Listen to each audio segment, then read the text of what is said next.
આપના વિડીયોના માધ્યમથી, આપની ચેનલના માધ્યમથી અમારો અવાજ દિલ્હી સુધી પહોંચવો જોઈએ અને નરેન્દ્રભાઈ મોદીને પણ ખબર પડવી જોઈએ આ એમની કર્મભૂમિ પણ છે.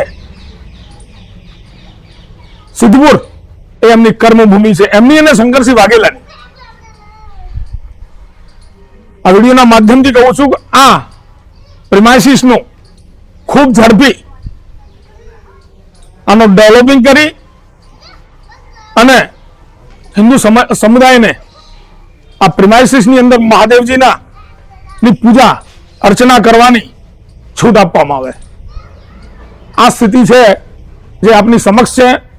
બાકી સ્પષ્ટપણે જોઈ શકાય છે કે રુદ્ર મહાલય એ પર્ટિક્યુલર વિશેષ સમુદાય માટે જ છે, સમુદાય વિશેષ માટે નથી.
કેમ છો બધા? નમસ્કાર, આપનું હાર્દિક સ્વાગત છે મારી યુટ્યુબ ચેનલ ભૈરવ 051 પર. તો આજે એક વિષય લઈને આવ્યા છીએ, રુદ્ર મહાલય. બહુ હિસ્ટોરિકલ પ્લેસ છે, બહુ અતિ પૌરાણિક સ્થળ છે. મારી સાથે જોડાયા છે સંજીવનભાઈ શર્મા. તો આ રુદ્ર મહાલયનો ઇતિહાસ આપણે જાણીશું. કેટલા વર્ષો પુરાણું આ મંદિર છે, અહીંયા રુદ્રેશ્વર મહાદેવનો ઇતિહાસ શું છે. તો વિડીયોના અંત સુધી બની રહેજો. વિડીયોને શેર કરજો, લાઈક કરજો અને ચેનલને સબસ્ક્રાઇબ કરજો. તો સંજીવનભાઈ, આ કેટલું પૌરાણિક મંદિર હશે? સિદ્ધપુર નું આ રુદ્ર મહાલય જે વૈશ્વિક ધરોહર પણ છે,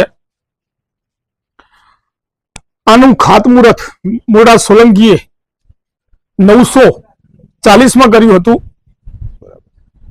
અને આ રુદ્ર મહાલય બનાવતા 190 વર્ષ એટલે કે 1130માં આ રુદ્ર મહાલય પૂર્ણ કરવામાં આવ્યો હતો અને આ પૂર્ણ કરનાર સિદ્ધરાજ જયસિંહ હતા. ટૂંકમાં 190 વર્ષમાં 7-8 પેઢીઓ નીકળી ગઈ, છેલ્લે એને પૂર્ણ કર્યો. રુદ્ર મહાલય એ પૂરા સિદ્ધપુરની અંદર બનાવવામાં આવેલું હતું. કહેવાય છે કે 9999 મંદિર હતા. સવાર સાંજ મંદિરોમાં આરતી થાય. એક સાથે એની અંદર ઝાલરો વાગતી ઓટોમેટિક. એક મંદિરમાં ઝાલર વાગેલી, એની સાથે 9999 મંદિરની અંદર ઝાલરો વાગતી. અને આ ટેકનિક એ સમયની છે. આ જે માળ દેખાય છે સામે,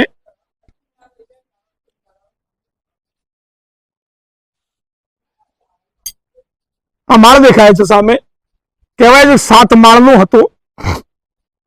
કોઈ 11 માળ કહે છે, કોઈ 7 માળ કહે છે,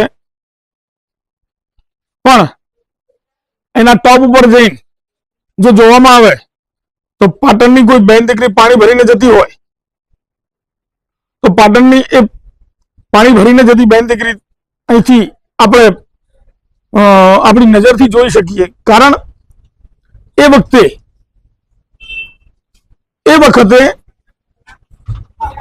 તાંબા પિત્તળનું ચલણ વધારે હતું, જેથી પાણી ભરીને જતી બેન દીકરી જે માથે બેડું લઈને જઈ રહ્યું છે એનું રિફ્લેક્શનના કારણે ખબર પડે કે કોઈ બેન દીકરી પાણી ભરીને જઈ રહી છે.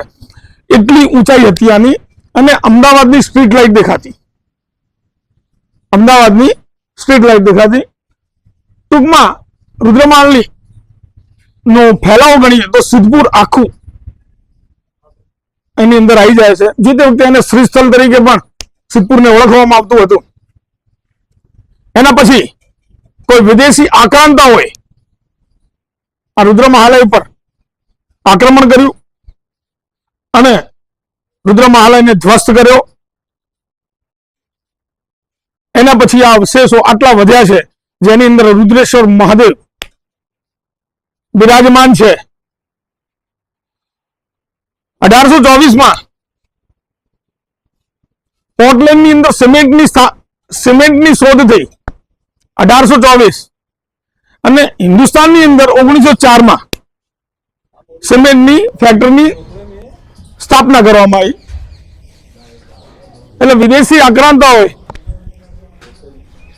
આના ઉપર આક્રમણ કર્યા પછી વિશેષ સમુદાય આ જગ્યા ઉપર કબજો કર્યો અને આ આપણે જોઈ શકીએ છીએ એના ઉપર ઈંટ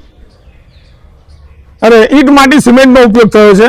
જ્યારે રુદ્ર મહાલય બનાવવામાં આવ્યો ત્યારે ઈંટ માટી સિમેન્ટ નો ક્યાંય પ્રયોગ નથી, પથ્થર ઉપર પથ્થર ભીડવામાં આવ્યા છે અને એ રીતે આ રુદ્રમહાલનું નિર્માણ કરવામાં આવ્યું હતું. પણ 1904 સિમેન્ટની સ્થાપના થઈ, સિમેન્ટની ફેક્ટરીની સ્થાપના હિન્દુસ્તાનની અંદર થઈ.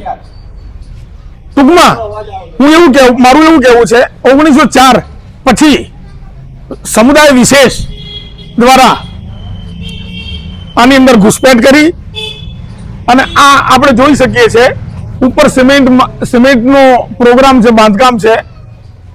ટૂંકમાં 1904 પછી આ લોકો અંદર ઘૂસ્યા છે અને એમનું જે કંઈ પણ છે આધ્યાત્મિક કામ કરતા હશે.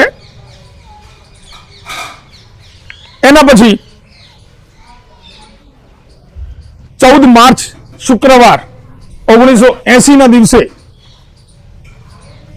ક્યાંક રામધૂન અને ક્યાંક અજાન, બપોરની અજાન ચાલતી હતી ત્યારે બંને સમુદાયો વચ્ચે ઘર્ષણ ઊભું થતા આજે આ ઇમારત,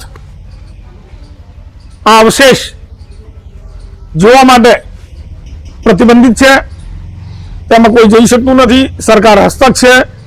ટૂંકમાં હિન્દુઓનું સ્પષ્ટપણે દેખાઈ રહ્યું છે કે આ હિન્દુઓનું સ્મારક છે, પણ છતાંય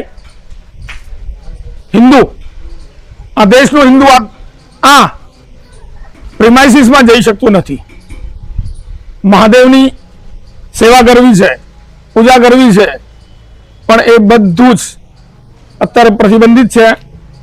નથિંગ, કોઈની પણ એન્ટ્રી નથી. અંદર પોલીસ વાળાઓ બેસે છે અને આ પ્રિમાઇસીસની રખેવાળી કરી રહ્યા છે. બાકી 1977 ખોદકામ પણ કર્યું છે અહીંયા, તો 40 ફૂટ નીચે પણ ભારતીય સંસ્કૃતિ ધરોબાયેલી છે, જેની અંદર મોટા મોટા હાથી, મોટા મોટા નંદીઓ મેં મારી નજર સમક્ષ જોયા છે.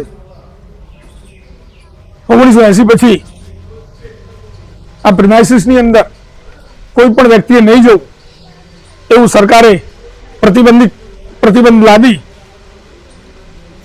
અને હાલ માત્ર સરકાર એની જાળવણી કરી રહી છે. કોઈ પણ નાગરિક અંદર જઈ શકતો નથી.